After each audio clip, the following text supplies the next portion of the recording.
Anda mungkin pernah mendengar kata ini, bahwa Anda perlu memperlakukan trading sebagai sebuah bisnis jika ingin sukses. Namun, apa maksud sebenarnya dari kata tersebut? Untuk bisa menerapkan prinsip tersebut ke dalam trading, Anda perlu memahami lebih jauh tentang apa yang dimaksud dengan memperlakukan trading sebagai sebuah bisnis, karena pemahaman tersebut sangat penting untuk tetap membawa Anda ke jalur yang benar. Oleh karena itu di video kali ini, kita akan membahas aspek yang berbeda tentang trading.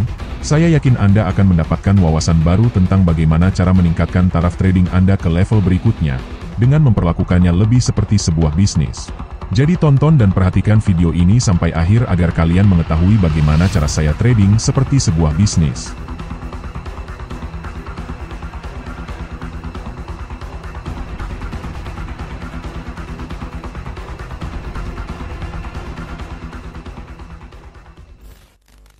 Hal pertama yang perlu kita siapkan untuk memulai sebuah bisnis adalah menentukan target pasar, begitu juga dalam trading.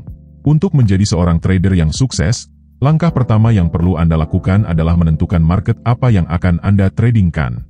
Apakah itu market kripto, saham, komoditi, atau forex? Saya melihat banyak trader awam yang mencoba untuk trading di semua market ini, tetapi ketahuilah bahwa itu bukan strategi yang efektif. Sebaliknya, pilih satu market saja dan jadilah yang paling ahli di dalamnya.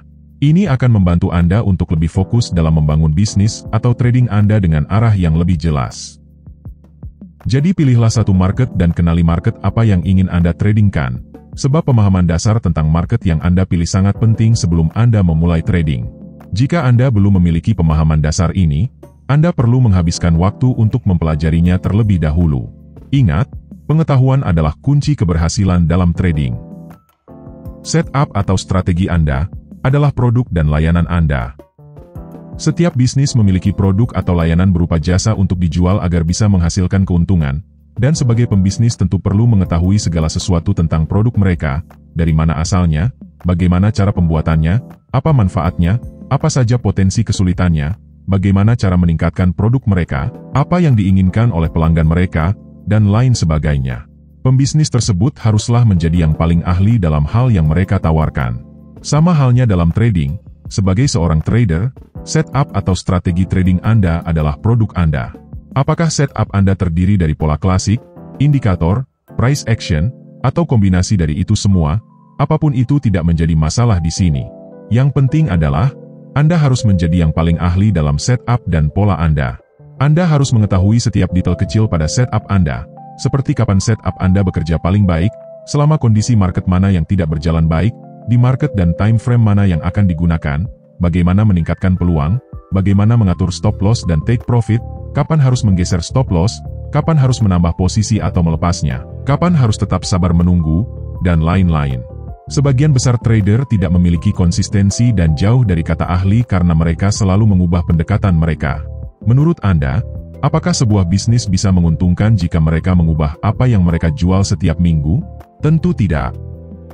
Bisa dilihat pada kurva pembelajaran trading ini, jika Anda selalu mengganti-ganti strategi trading Anda, maka Anda tidak akan bisa melewati level menjadi trader yang menguntungkan. Untuk bisa melewati level menjadi trader yang menguntungkan Anda harus berkomitmen pada satu strategi sampai di momen di mana Anda mendapatkan aha moment.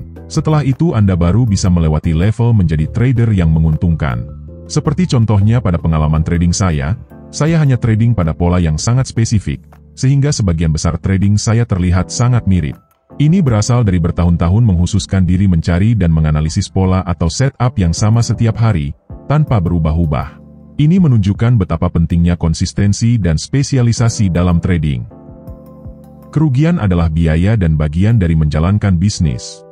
Tentu kita sudah sering mendengar tentang kata-kata, kerugian adalah biaya dan bagian dari menjalankan bisnis. Akan tetapi saya tidak suka dengan kata-kata ini. Mengapa? Karena kalimat tersebut seringkali kehilangan makna sebenarnya. Setiap bisnis tentu memerlukan biaya, seperti membeli bahan, membangun pabrik, mempekerjakan pekerja, dan berinvestasi dalam penelitian dan pemasaran. Namun untuk sebuah bisnis, pengeluaran tersebut hanya masuk akal jika Anda berharap mendapatkan keuntungan dari investasi yang telah Anda keluarkan. Jika Anda mempekerjakan seseorang tanpa keahlian yang dibutuhkan, mengeluarkan uang pemasaran untuk target audiens yang salah, membeli barang yang terlalu mahal dan tidak berguna, atau membeli jet pribadi meskipun perusahaan Anda hampir tidak menghasilkan keuntungan, Apakah Anda harus melihat biaya-biaya tersebut sebagai bagian dari bisnis? Tentu saja tidak. Begitu juga dalam trading, memang benar bahwa kerugian adalah bagian dari trading, tetapi kita perlu memperhatikan kerugian apa yang sedang kita alami, karena ada dua macam kerugian, ada kerugian yang buruk dan ada kerugian yang baik. Contoh kerugian yang buruk itu seperti kerugian karena melanggar aturan, mengambil terlalu banyak risiko, memperlebar atau tidak menggunakan stop loss, menggeser stop loss terlalu cepat, dan lain sebagainya. Sedangkan contoh kerugian yang baik itu seperti kerugian karena mengikuti aturan, memasang stop loss, menggunakan risiko yang sesuai, dan kerugian lainnya yang memang sudah sesuai dengan aturan. Jadi kerugian hanya baik jika Anda telah mengikuti aturan Anda. Namun kebanyakan orang mengalami kerugian karena mereka tidak memiliki pendekatan atau melanggar aturan mereka. Kerugian yang seperti itu tentu bukanlah bagian dari bisnis atau trading Anda. Jadi, selalu tanyakan pada diri Anda sendiri, apakah kerugian ini adalah kesalahan saya sendiri karena melanggar aturan, dan sebagainya? Atau apakah saya sepenuhnya menghormati aturan saya dan trade memang tidak berhasil? Anda sendirilah yang perlu menjawab pertanyaan-pertanyaan itu. Menjual bisnis dan langsung pensiun. Kebanyakan orang ingin menjadi seorang full-time trader dan trading untuk mencari nafkah, namun setelah mereka memulai trading mereka justru trading dengan seolah-olah mereka harus pensiun besok. Seorang pengusaha biasanya membuka bisnisnya karena dia percaya pada apa yang dia lakukan, dia memiliki visi jangka panjang untuk mencapai tujuannya dan dia mengikuti gaya hidup yang dia tentukan sendiri dengan disiplin. Hanya sedikit sekali bisnis yang dimulai dengan tujuan untuk menutup operasi dalam 6 bulan dan menjual semuanya dengan harga puluhan miliar, lalu duduk di pantai sepanjang hari sambil menikmati masa pensiun. Orang-orang tersebut didorong oleh motif yang salah, dan biasanya yang seperti itu akan memiliki tingkat kegagalan yang tinggi. Trader juga harus memiliki visi dan pemahaman bahwa mereka berada di dalam bisnis untuk jangka panjang. Contoh dari visi dan pemahaman jangka panjang tersebut seperti pemahaman bahwa satu trade tidak menentukan segalanya. Jadi, jangan terlalu stres atau khawatir tentang hasil satu trade saja. Seorang trader akan melakukan ribuan trade dalam karirnya. Kemudian kedua, memahami bahwa risiko dalam setiap trade harus dijaga serendah mungkin. Karir trading yang sukses tidak dibangun dari keuntungan besar dalam waktu singkat, tetapi dari keuntungan kecil namun konsisten dan beresiko rendah. Kemudian selanjutnya, memahami adanya fluktuasi hasil trade yang bisa sangat mempengaruhi emosi dan kinerja seorang trader. Jika Anda ingin menjadi trader profesional, Anda harus belajar bagaimana mengelola dan mengendalikan fluktuasi ini. Dan yang terakhir tentu harus memahami bahwa sabar adalah kunci dalam trading. Dengan kesabaran, Anda dapat menunggu momen yang tepat untuk melakukan entry, bukan berdasarkan emosi, tetapi berdasarkan analisis dan strategi yang telah Anda rencanakan. Dengan demikian, kesabaran tidak hanya membantu Anda menghindari kesalahan, tetapi juga membuka peluang untuk sukses dalam jangka panjang. Apa yang akan dilakukan oleh seorang profesional? Saya menyukai konsep ini dan Anda juga bisa menerapkan konsep ini pada area lain dalam hidup Anda. Para profesional dan orang-orang yang berada di puncak melakukan berbagai hal secara berbeda. Mereka melakukan pendekatan terhadap bidang keahlian mereka secara disiplin, terorganisir, dan dengan ketelitian. Lain kali Anda akan melakukan sesuatu, tanyakan pada diri sendiri, apa yang akan dilakukan oleh seorang profesional dalam situasi saya? Apakah dia akan menambah entry pada trade yang sedang merugi, atau memperlebar stop loss-nya, atau mendengarkan orang yang tidak dikenal di forum trading untuk mempertaruhkan uangnya, atau membeli koin kripto yang tidak dia pahami karena merasa dia bisa mendapatkan 10 kali lipat dari uangnya besok? Anda dapat melihat kemana arah pembicaraan saya. Berhentilah melakukan hal-hal yang Anda tahu seharusnya tidak Anda lakukan dan mulailah hidup dengan pola pikir seorang profesional. Berdasarkan pengalaman saya tahu bahwa ini tidak akan mudah dan mungkin Anda tidak akan berhasil setiap saat, tetapi biasakan untuk secara sadar melihat keputusan dan tindakan Anda dan bertanya, apa yang akan dilakukan oleh seorang profesional sekarang? Hal ini akan membawa Anda ke dalam pola pikir yang berbeda di mana Anda bergerak ke arah yang lebih baik selangkah demi selangkah. Memiliki rencana untuk bisnis Anda. Seorang pembisnis biasanya selalu memiliki rencana untuk bisnisnya.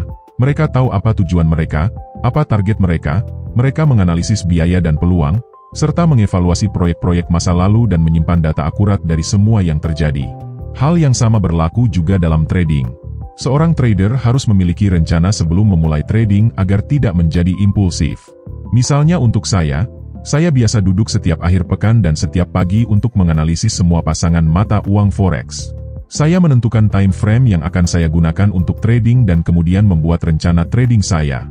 Saya mengetahui kapan saya ingin masuk dan keluar dari market, bagaimana pergerakan harga yang akan membuat saya tertarik, dan skenario di mana saya memutuskan untuk tidak melakukan entry.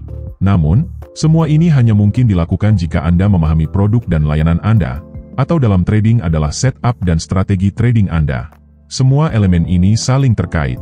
Setelah selesai trading, saya mencatat semua aktivitas trading saya dalam jurnal trading. Saya menganalisis bagaimana saya mengikuti rencana saya, apakah ada hal yang saya lewatkan, di mana saya melakukan kesalahan, apa yang telah saya lakukan dengan baik, bagaimana saya bisa meningkatkan keuntungan, dan bagaimana saya bisa meminimalkan kerugian. Apakah Anda pernah melihat bisnis yang beroperasi tanpa rencana yang jelas dan tanpa melakukan evaluasi terhadap keberhasilan proyek mereka? Tentu tidak. Bisnis seperti itu akan cepat gagal karena Anda tidak tahu dari mana uang itu berasal, kemana uang itu pergi, dan bagaimana cara memperbaikinya. Setiap bisnis memiliki misi dan alasan yang jelas. Setiap pembisnis biasanya tahu persis mengapa mereka berbisnis. Misalnya, Steve Jobs, dengan keyakinannya dalam mengkombinasikan teknologi dengan desain. Mark Zuckerberg berambisi untuk menciptakan jaringan yang menghubungkan orang-orang di seluruh dunia.